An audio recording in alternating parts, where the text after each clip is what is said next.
Bismillahirrahmanirrahim. Assalamualaikum warahmatullahi wabarakatuh.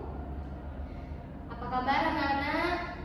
Alhamdulillah kita ketemu lagi ya di pertemuan kali ini dengan Ibu.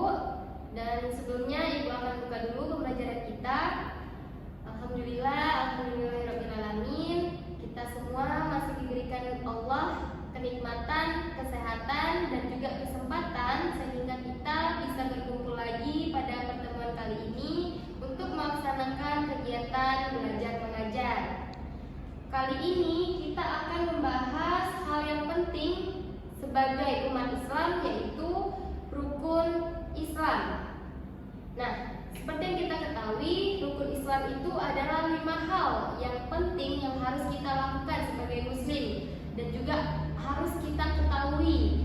Kalau kita tidak mengetahui, apalagi kita tidak melaksanakan atau melakukan, sama saja keislaman kita itu bohong ya anak-anak. Baiklah, yang pertama kita harus tahu dulu apa itu rukun Islam. Jadi rukun Islam adalah 5 dasar yang menjadi kewajiban setiap muslim. Ingat ya, muslim. Yang kedua, rukun Islam adalah fondasi agar kita menjadi muslim yang baik. Jika kita mengetahui rukun Islam, maka insya Allah kita bisa menjadi muslim yang baik karena kita sudah mengetahui fondasi agama kita.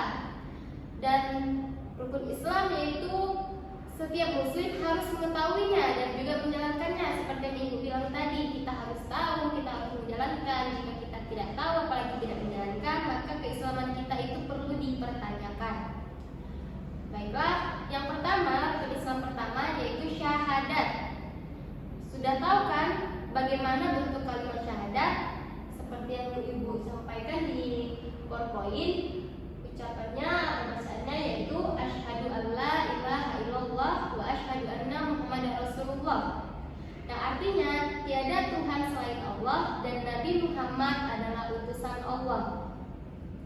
Jadi kunci seseorang jika ingin memasuk Islam yaitu dengan mengucapkan kalimat syahadat. Jika ada orang Kristen atau agama apapun yang ingin masuk agama Islam, kuncinya cuma satu, yaitu mengucapkan 2 kalimat syahadat.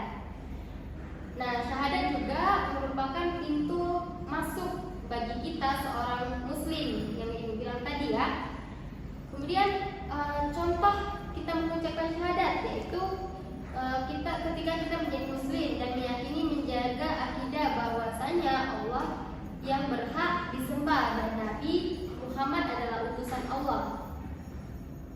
Kemudian tidak menyekutukan Allah dengan sesuatu apapun, tidak syirik. Jadi ketika kita sudah yakin dengan Islam, kita tidak boleh syirik kepada Allah karena syirik itu merupakan perbuatan yang sangat dibenci Allah dan juga dosanya sangat besar, sulit diampuni. Dan kita harus menjaga perkataan dan perbuatan sesuai dengan ajaran Islam. Ketika kita syahadat, ya kita harus baik-baiklah jadi seorang muslim. Kita harus jaga perkataan kita, perbuatan kita sesuai dengan ajaran Islam. Selanjutnya rukun Islam yang kedua yaitu sholat. Sholat itu adalah ibadah yang wajib yang harus dilakukan dalam sehari itu berapa? Ya, 5 kali sehari. Yang pertama yaitu sholat subuh, sholat zuhur, asar, maghrib, dan isya. Contohnya kita sholat setiap hari di waktu yang telah ditentukan. Bisa sholat berjamaah di masjid atau di rumah bersama keluarga. Intinya kita dalam sehari itu harus melaksanakan sholat atau kewajiban kita.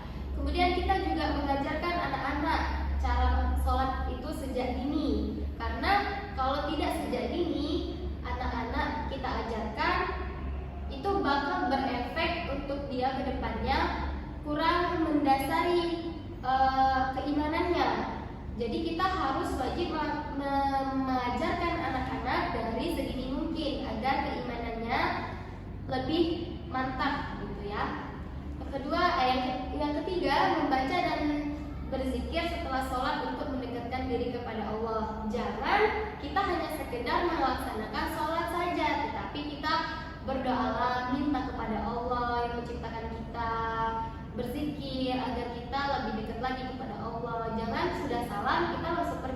tidak boleh ya. Kalau bisa selipkan doa dan juga berzikir. Selanjutnya rukun Islam yang ketiga yaitu puasa. Puasa adalah menahan diri dari makan, minum, dari hawa nafsu dan juga perbuatan buruk dari terbit fajar hingga terbenamnya matahari selama bulan Ramadan. Selain bulan Ramadan, kita juga ada puasa yang lainnya, puasa sunnah. Contohnya puasa Senin Kamis dan yang lain-lain. Fungsi puasa itu apa? Fungsinya yaitu untuk melatih kesabaran dan kepedulian kita kepada sesama. Nah, menjalankan puasa Ramadan itu penuh selama 1 bulan. Jadi jika ada anak yang puasanya belum penuh 1 bulan yang berhalangan, itu wajib diganti di hari setelah bulan puasa atau hari biasa. Kemudian selain itu puasa juga menahan diri dari amarah. Kita tidak boleh marah-marah saat puasa. Menahan diri dari gibah. Kita tidak boleh menggibah, membicarakan aib orang lain. Kemudian dan kita harus menjaga perilaku negatif saat berpuasa. Kalau ketiga itu kita lakukan, otomatis pahala puasa kita berkurang. Kita cuma dapat capek nahan makan dan minumnya aja, tapi puasa kita sudah habis. Jadi kalau bisa ketiga itu kita hindarin. Yang selanjutnya membiasakan berbuka puasa dengan makanan yang sederhana dan tidak berlebihan. Jangan mentang-mentang sehari berpuasa terus lapar, membeli takjilnya itu kebanyakan dan akhirnya mubazir. Itu tidak boleh. Kita seharusnya itu dianjurkan berbuka dengan yang sederhana, dengan yang manis-manis, dengan kurma, air putih, itu saja sudah cukup. Jangan kita serakah ya. Kemudian ikut serta dalam kegiatan sosial seperti membagikan takjil kepada orang yang berpuasa. Ada loh pahalanya ketika kita memberikan takjil kepada orang yang berpuasa, apalagi di bulan Ramadan. Itu kesempatan kita tuh untuk mencari pahala sebanyak-banyaknya. Selanjutnya rukun Islam yang keempat yaitu zakat. Apa itu zakat? Zakat adalah memberikan sebagian harta kita kepada yang membutuhkan. Jadi anak-anak, harta yang kita punya ini sepenuhnya itu bukan punya kita, tapi terselip rezeki orang lain di kita yang Allah berikan kepada kita sebagai perantara. Kita ini hanya sebagai perantara. Apa fungsinya zakat? Zakat itu berfungsi untuk membersihkan harta kita dan juga membantu orang lain supaya harta yang kita punya ini berkah dan juga bisa bermanfaat untuk orang lain. Kapan kita mengeluarkan zakat? Kita mengeluarkan zakat itu saat di bulan Ramadan yang namanya zakat fitrah yang kita lakukan ketika Ramadan itu kita mengeluarkan berupa beras ya. Kemudian selain zakat fitrah kita juga harus membayar zakat mal atau zakat harta jika sudah mencapai nisab dan haulnya. Bagi orang kaya yang hartanya banyak itu wajib untuk mengeluarkan zakat malnya agar hartanya itu berkah dan bersih gitu ya. Kemudian menyumbangkan ke lembaga zakat resmi atau langsung kepada fakir miskin. Contohnya bisa kita memberikan zakat fitrah kepada petugas yang ada di masjid atau juga ke orang yang ingin kita beri langsung ya. Kemudian kita membantu tetangga atau saudara yang kurang mampu, itu merupakan termasuk zakat juga. Jadi kalau ada keluarga yang kurang mampu, tetangga kurang mampu, berilah kita harta kita sebagian kepada dia untuk membantunya. Karena kita sebagai muslim harus saling tolong menolong.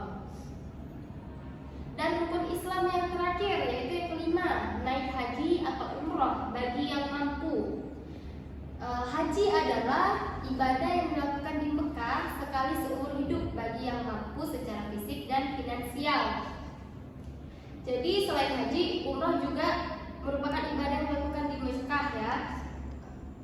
Di sini dibilang sekali seumur hidup bagi yang mampu. Iya, bagi yang mampu itu boleh sekali seumur hidup, tapi bagi yang tidak mampu itu tidak apa-apa. Jangan dipaksakan, karena masih banyak rukun Islam yang lainnya yang bisa kita tunaikan. Kemudian bagi yang mampu dan juga sudah satu kali itu boleh juga berkali-kali, malah itu lebih bagus. Di sini bukan hanya mampu secara finansial atau keuangan, tapi juga harus mampu secara fisik. Kalau fisik kita tidak mendukung untuk melaksanakan haji atau umrah, ada baiknya kita harus sembuhkan dulu fisik kita sampai fisik kita itu mampu. Seperti itu ya. Kemudian menunaikan ibadah haji dan jika sudah mampu secara fisik yang dibilang tadi. Kemudian kalau kita kurang mampu, kita merasa kurang mampu, ya nggak apa-apa, kita harus menabung dulu sejak kita kecil atau sejak dini, bisa di bank, di yang lain gitu ya. Kemudian kita bisa juga kalau nggak mampu haji yang bagus, kita bisa haji reguler. Nah, itu tadi bahasan 5 rukun Islam yang sudah kita bahas satu persatu. Kemudian kenapa sih kita harus mengetahui rukun Islam itu dan apa sih pentingnya? Jadi penting ya. Yang pertama itu menjadi panduan hidup kita sebagai muslim. Kalau kita nggak muslim, otomatis kita nggak usah pelajari itu, nggak apa-apa. Tapi karena kita muslim, kita harus menjadikan rukun Islam itu sebagai panduan bagi hidup kita. Yang kedua, membuat kita lebih dekat dengan Allah. Kalau kita sudah tahu apa saja rukun Islam yang harus kita jalankan, otomatis kita insya Allah akan mendekatkan diri kepada Allah. Yang ketiga itu membuat kita takwa dan juga membantu membentuk kepribadian yang baik dan bermoral, ya. Dan yang terakhir mengajarkan kita tentang disiplin, kepedulian dan ketaatan terutama kepada Allah. Nah, dari semua yang sudah Ibu sampaikan bisa kita simpulkan bahwa rukun Islam itu tadi ada 5 dan itu harus kita ketahui dan juga kita lakukan atau kita laksanakan sebagai muslim. Dan harus kita pahami dan kita amalkan rukun Islam itu supaya hidup kita menjadi muslim yang baik. Ibu rasa pertemuan kita pada kali ini cukup sampai di sini.